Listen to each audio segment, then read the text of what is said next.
नाज़रीन, इस वक्त की एक और बड़ी खबर, रफाल सौदा मामला। प्रशांत भूषण ने अर्जियों पर जल्द समाअत की मांग की। चीफ जस्टिस ऑफ इंडिया ने कहा कि फिलहाल तारीख तय करना मुश्किल है, समाअत की जल्द होगी कोशिश। नाज़रीन, आपको बता दें, रफाल सौदा मामला, प्रशांत भूषण ने अर्जियों पर जल्द समाअत की मांग की है। चीफ जस्टिस ऑफ इंडिया ने कहा कि फिलहाल तारीख तय करना मुश्किल है, समाअत की जल्द कोशिश की जाएगी।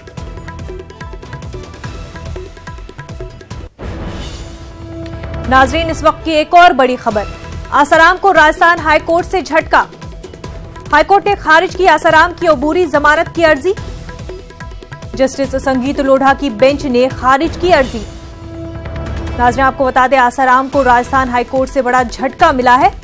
हाईकोर्ट ने आसाराम की अबूरी जमानत की अर्जी को खारिज कर दिया है।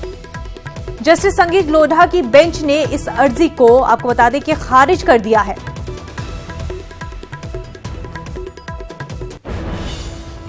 जम्मू शहर में आज भी 7 बजे से 2 बजे तक कर्फ्यू में ढील दी गई है। हालात साजगार रहे तो ढील की मुद्दत में इजाफा भी किया जा सकता है।